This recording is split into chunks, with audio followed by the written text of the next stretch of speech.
lost my daughter. They have kidnapped her.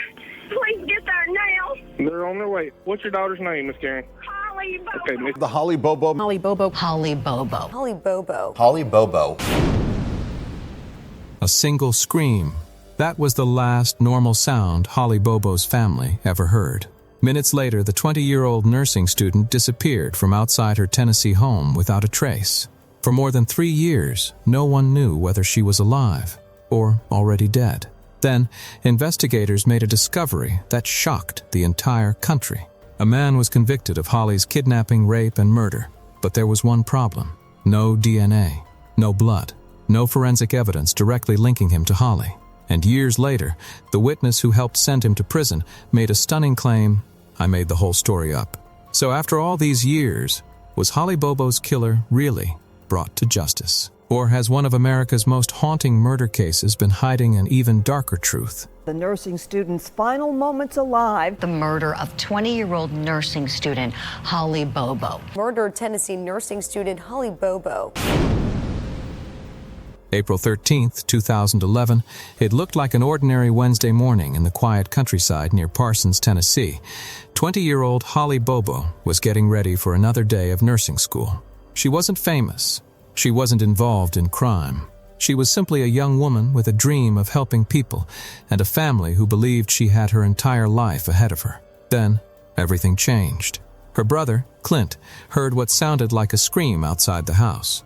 When he looked toward the carport, he saw Holly standing with a man dressed in camouflage. Believing the man might be her boyfriend, he didn't immediately realize he was witnessing the beginning of a nightmare. Minutes later, Holly was gone. Her disappearance triggered one of the largest searches in Tennessee history. Hundreds of investigators and thousands of volunteers searched forests, rivers, fields, and back roads, refusing to give up hope. But hope slowly turned into heartbreak. More than 3 years later, Holly's remains were found in a remote wooded area. The investigation eventually led to Zach Adams. The jury found him guilty. Case closed, or was it? Because years after the conviction, the prosecution's most important witness claimed he had lied under oath. And from that moment, the mystery was no longer just about who killed Holly Bobo. It became a question of whether the whole truth had ever been told.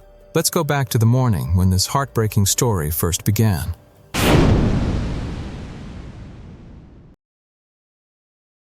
Before her name appeared on television screens across America, Holly Bobo was simply a 20-year-old nursing student trying to build a meaningful life. She lived in rural West Tennessee, where homes were separated by fields, narrow roads, and thick stretches of woodland. It was the kind of community where familiar faces stood out, and where an ordinary morning rarely gave anyone a reason to feel afraid. Holly was known as quiet, compassionate, and devoted to her family. She was studying nursing, preparing for a future in which caring for people would become her profession. But on April 13th, 2011, that future disappeared within minutes. That Wednesday morning, Holly was preparing to leave for school. Nothing about the day appeared unusual. There had been no public warning, no obvious threat, and no reason for her family to believe someone was waiting nearby. Then Holly's brother, Clint, heard what sounded like a scream. The sound came from outside. When he looked toward the carport, he saw Holly with a man dressed in camouflage. At first, Clint believed the man could be Holly's boyfriend. In rural Tennessee during turkey hunting season, camouflage was not unusual, and from inside the house, the encounter did not immediately look like a violent abduction. That misunderstanding would become one of the most haunting details of the case. Clint watched Holly and the man move away from the house, toward the wooded area beyond the property. Then, they disappeared from view. At what exact moment did an apparently familiar scene become a crime, and how much time had already been lost before anyone understood that Holly was in danger? When Clint realized the man might not be Holly's boyfriend, he contacted their mother. Authorities were alerted, and the area around the home quickly became an active investigation scene. Holly's vehicle remained behind. So did the life she had expected to return to. Near the carport, investigators discovered blood. The finding made it clear that Holly had not simply changed her plans or left voluntarily. Something violent appeared to have happened within a few steps of her family's home. Yet the person seen with her had vanished as completely as she had. There was no immediate arrest, no clear explanation, and no answer to the question consuming everyone who loved her: where had he taken Holly? The Associated Press later described how Holly's disappearance triggered a massive search by authorities and her family one that continued for more than 3 years before her remains were discovered. Almost immediately, search teams moved into the surrounding countryside. Law enforcement officers, volunteers, relatives, and strangers searched wooded trails, fields, farms, waterways, abandoned structures, and isolated roads. Aircraft surveyed the landscape from above. Search dogs moved across the ground. Holly's photograph spread through the media as investigators appealed for information from anyone who might have seen her or noticed something unusual. But the geography worked against them. The region surrounding the Bobo home contained countless places where a vehicle could travel unnoticed and where evidence could remain concealed. A person familiar with those back roads and wooded areas could disappear quickly, especially if investigators did not know which direction to follow. Still, the search continued. For Holly's family, every new lead carried both hope and terror. A reported sighting could mean she was alive. Silence could mean the opposite. Each unanswered telephone call, each search vehicle approaching the property, and each gathering of investigators brought the possibility that their lives were about to change again. Days passed. Then, weeks. Yet, Holly did not come home. As the investigation expanded, rumors began spreading through the community.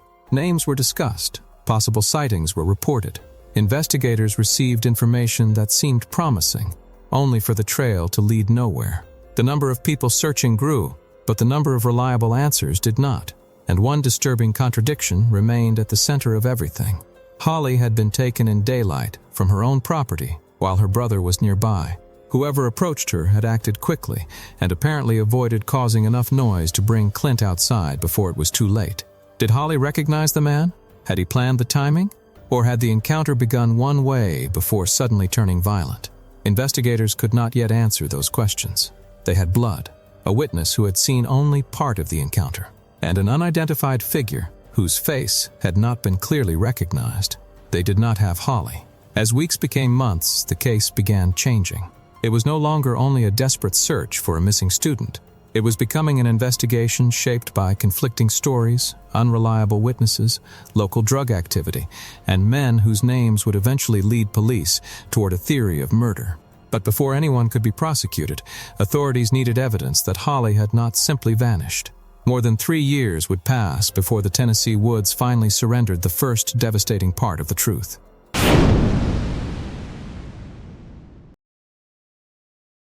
In the hours after Holly Bobo vanished, investigators had almost nothing to work with. No identified abductor, no confirmed vehicle, no direction of travel, and no reliable witness who had clearly seen the man's face. What they did have was the carport, the last place Holly had been seen alive. At first, it looked like an ordinary part of the family home. But once crime scene investigators began examining the area, the morning took on a far darker meaning. Blood was found near Holly's vehicle. Some appeared in droplets. Another area looked smeared. Years later, forensic testimony confirmed that one sample produced a complete DNA profile matching Holly. 2 additional samples produced partial profiles that were also consistent with her DNA. The evidence established something crucial. Holly had not simply walked away. She had been injured before she disappeared. Yet the scene still refused to explain how the attack had unfolded. If Holly had been hurt only steps from the house, why had there been no extended struggle? Why had the man in camouflage appeared calm enough to be mistaken for someone familiar? And what happened during the few moments Clint could not see? The Associated Press later reported that investigators photographed blood droplets and a smeared area at the carport. A Tennessee Bureau of Investigation specialist testified that the samples were tested to determine whether anyone besides Holly had been bleeding there. The result identified Holly. It did not identify the person who took her. That missing profile became one of the investigation's earliest frustrations. The blood confirmed violence, but it offered no name. Search teams moved into the woods surrounding the Bobo property. Officers, volunteers, relatives, and strangers covered trails, fields, farms, creeks, abandoned buildings, and isolated roads. Aircraft searched from above. Dogs followed scents across the ground. Tips arrived from across Tennessee and beyond.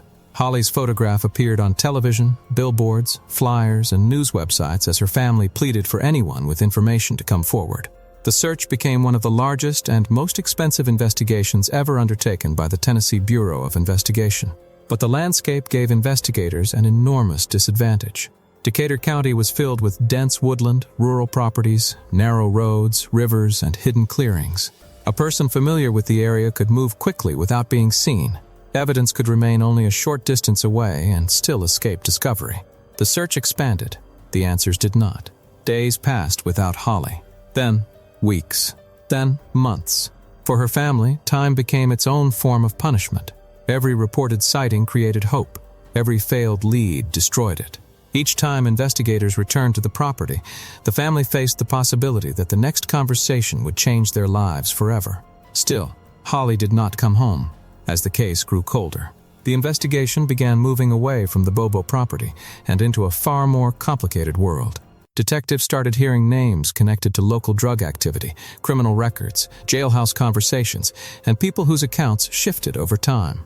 Among those names were Zachary Adams, his brother John Dylan Adams, and Jason Autry.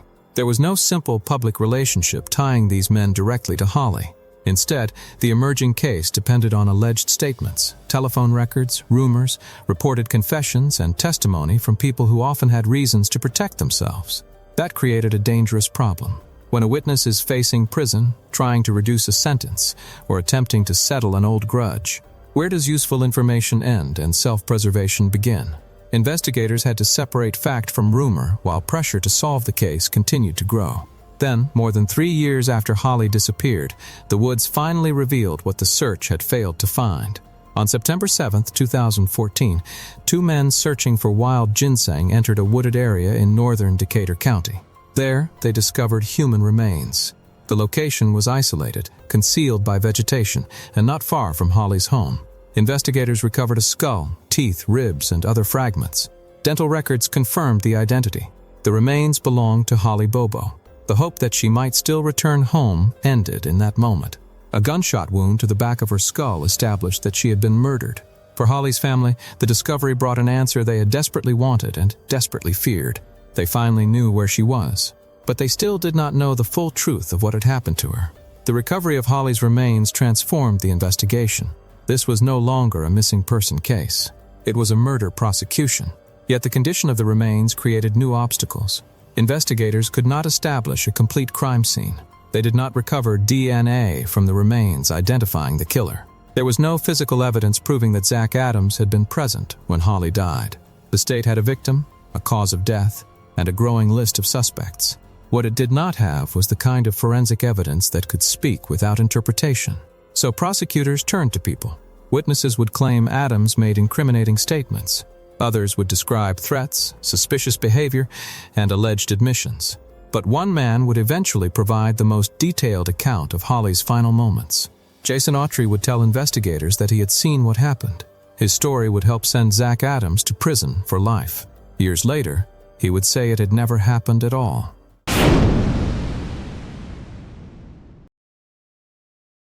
By September 2017, Holly Bobo had been dead for more than 6 years.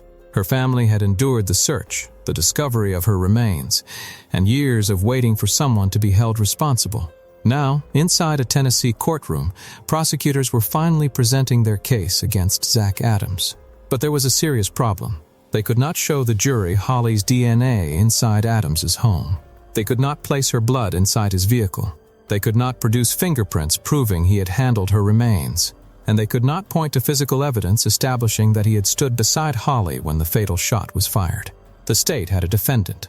What it needed was a witness who could make the missing parts of the story visible. Then, Jason Autry walked into the courtroom.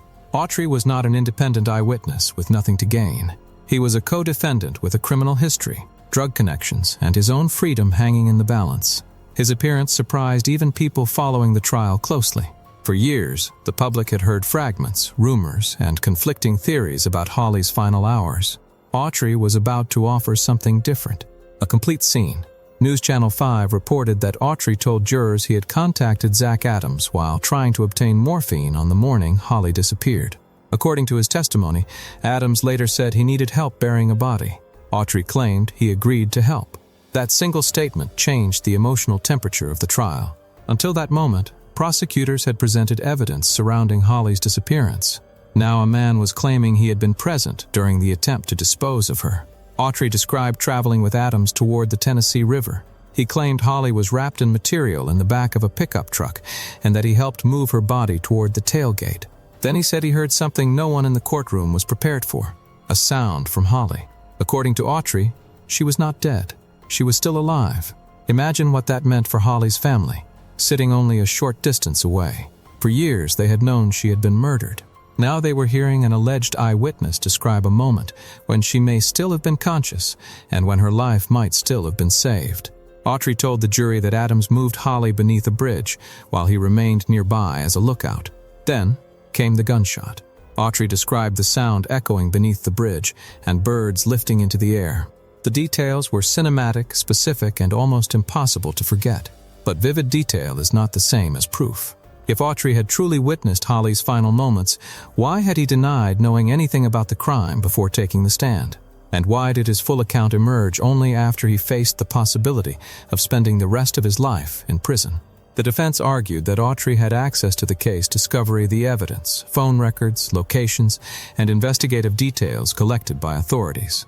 That meant he did not need to witness the murder to construct a story that matched known facts. He only needed to understand what prosecutors were missing. Autry's testimony gave them exactly that.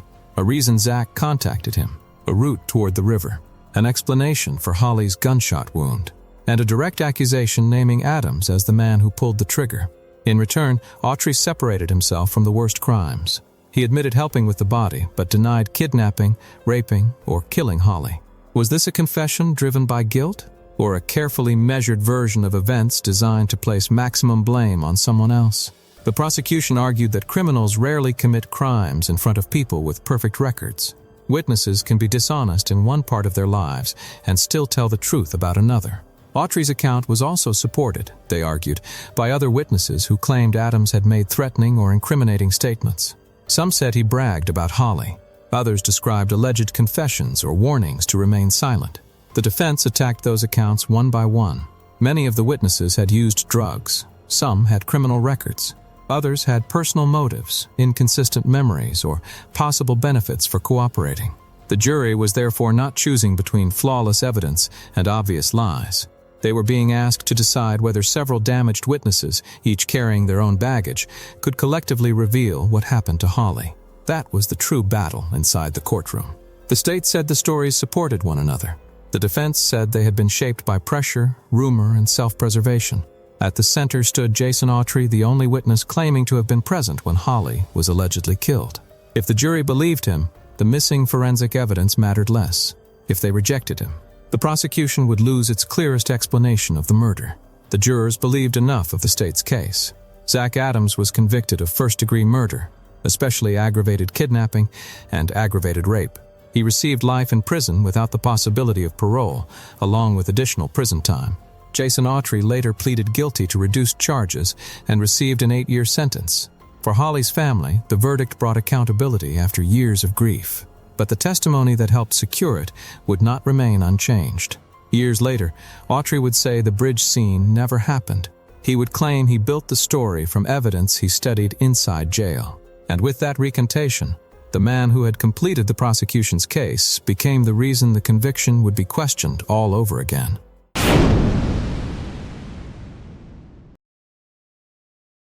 For 7 years, Jason Autry's testimony remained one of the most powerful pieces of evidence against Zach Adams.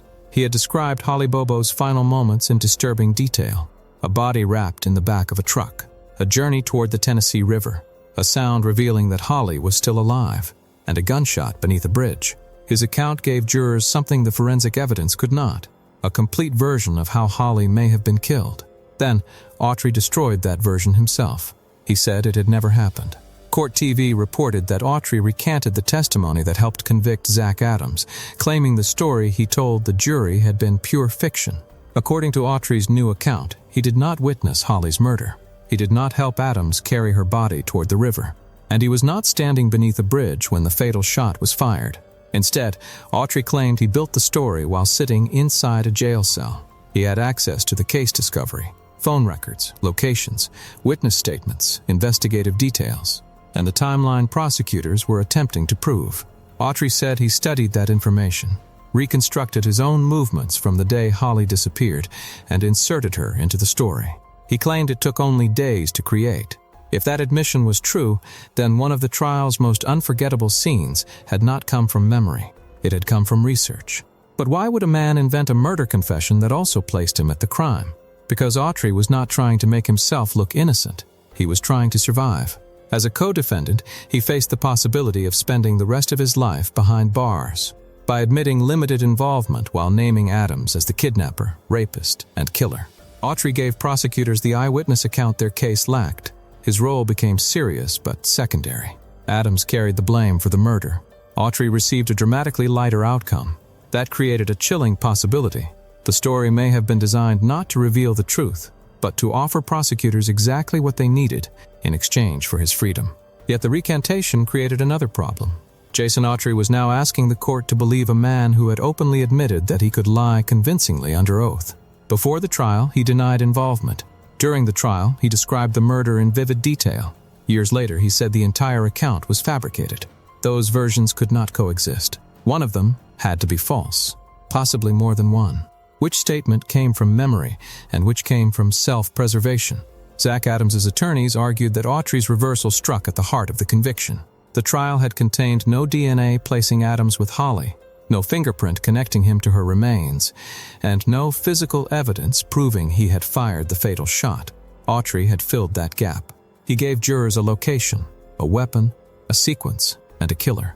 Take his testimony away, the defense argued, and the prosecution's clearest narrative disappeared with it. The state saw the issue differently. Prosecutors maintained that Autry was not the entire case. Other witnesses had testified that Adams made incriminating remarks, issued threats, or spoke about harming Holly. Phone evidence and circumstantial details were also presented to the jury. The conviction, they argued, did not rest on one voice alone. But Autry's voice had been different. Other witnesses claimed Adams talked about the crime. Autry claimed he watched it happen. That distinction gave his testimony enormous emotional power inside the courtroom.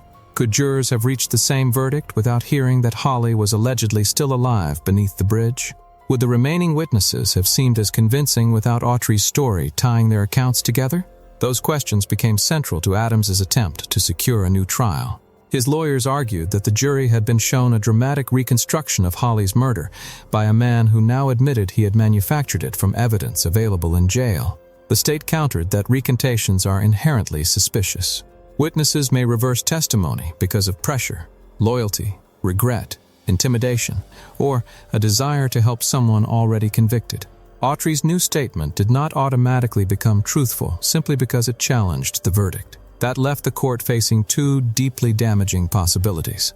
If Autry lied in 2017, false testimony helped send a man to prison for life. If he was lying now, he was once again manipulating Holly's case for reasons known only to him. Either way, the most important witness had made himself almost impossible to trust. For Holly's family, the legal arguments carried a much more personal cost. They had already listened to Autry describe their daughter's alleged final moments. They had already endured the trial and heard the guilty verdict. They had already been asked to accept his account as the truth. Now they were being told that the scene beneath the bridge, the sound, the gunshot, and Holly's final moments might have existed only inside a jail cell. The recantation did not reveal who killed Holly. It did not produce new physical evidence, and it did not offer her family a different, verifiable account of what happened. It only reopened the question everyone believed the verdict had answered. Was Zach Adams convicted because the evidence proved his guilt, or because Jason Autry told the jury the most convincing story in the room? The answer would now depend on a judge deciding whether a confessed liar had finally told the truth.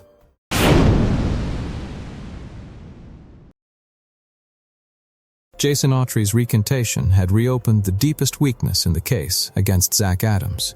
The man who once claimed he witnessed Holly Bobo's final moments now said those moments had never happened. The truck, the river, the bridge, the sound of Holly still being alive, the gunshot. According to Autry's new version, all of it had been constructed inside a jail cell. For Adams's defense team, the implication was devastating. A jury had heard a detailed murder narrative from a witness who now called that narrative fiction. If the most powerful scene presented at trial had been invented, they argued, then the conviction deserved to be examined again. But asking questions about a verdict and overturning one are very different things. Adams now had to convince a judge that the problems in his case were not merely troubling, they were serious enough to justify a new trial. During the post-conviction proceedings, his attorneys attacked the reliability of Autry's original testimony and argued that Adams's trial lawyers had failed him in important ways. Adams also took the witness stand. He denied kidnapping Holly. He denied assaulting her. He denied killing her or helping dispose of her remains. He acknowledged that he had lived inside a world of drugs, threats, and reckless statements, but maintained that none of that made him Holly's murderer. The courtroom was no longer deciding what happened in 2011 for the first time. It was deciding whether the process used to convict him in 2017 could still be trusted. That distinction placed Jason Autry at the center of the case once again. The defense argued that without his testimony, prosecutors lost the only witness who claimed to have been present when Holly was killed. The state answered that the conviction had never depended on Autry alone. Other witnesses had described alleged admissions, threats, and incriminating remarks made by Adams. Prosecutors maintained that the jury had evaluated the entire body of evidence, not merely the bridge story, before finding him guilty. The judge therefore faced a precise legal question. If Autry's original account were removed, was there a reasonable likelihood that a new jury would reach a different result? On July 17, 2026, the answer arrived. In a 97-page ruling, the court rejected every claim raised by Adams and denied his request for post-conviction relief. There would be no new trial. His conviction remained in place. So did his sentence of life in prison without the possibility of parole. The ruling meant that Autry's recantation, despite its seriousness, was not enough to undo the verdict. The court concluded that the claims involving false testimony and ineffective legal representation did not establish grounds for overturning the conviction. Legally, the result was clear. Zach Adams remained the man convicted of kidnapping, raping, and murdering Holly Bobo. Emotionally, nothing about the decision was simple. Holly's family had already lived through 15 years of searching, grief, courtroom testimony, appeals, and repeated challenges to the verdict. Through a spokesperson, they said the ruling could not bring back their sweet Holly or erase their loss.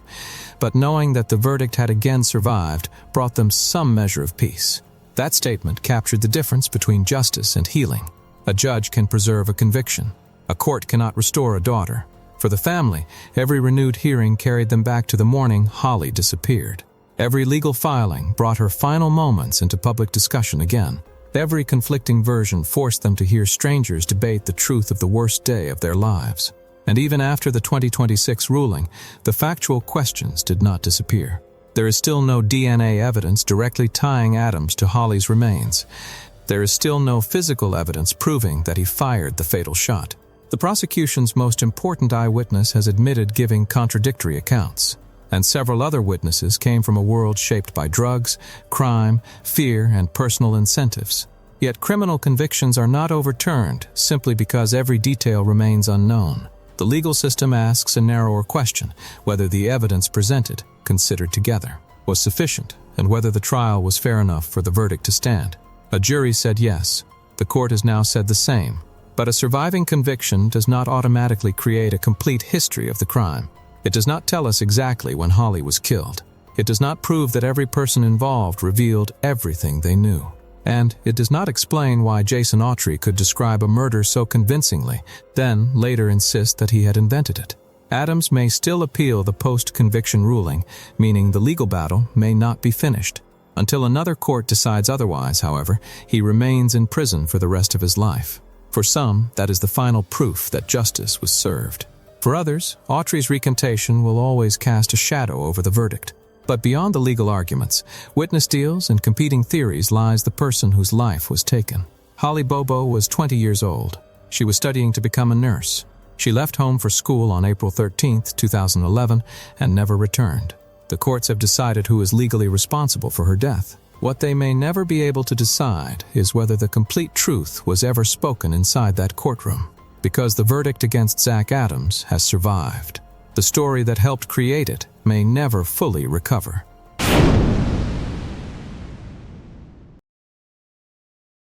"15 years after Holly Bobo disappeared, the legal system has reached its answer. Zach Adams remains convicted of her kidnapping, rape, and murder. His request for a new trial has been denied, and unless a higher court changes that ruling, he will remain in prison for life. But a verdict can settle legal responsibility without answering every question. Jason Autry gave jurors the most detailed account of Holly's final moments. Years later, he said that account was invented. There was no DNA directly connecting Adams to Holly, and several witnesses carried criminal histories, personal motives, or reasons to cooperate. Those contradictions continue to divide people who study the case. Yet beyond every argument about testimony, evidence, and appeals is the young woman whose life was taken. Holly was 20 years old. She was studying to become a nurse. She left home for school on April 13, 2011, and never returned. This case required extensive research and careful examination because every witness statement, legal development, and contradiction mattered. The complete resource links will be included in the description for anyone who wants to study the full investigation. The courts have decided who is responsible. What may never be fully known is whether everyone involved ever told the complete truth. And perhaps that is why Holly Bobo's case still refuses to fade.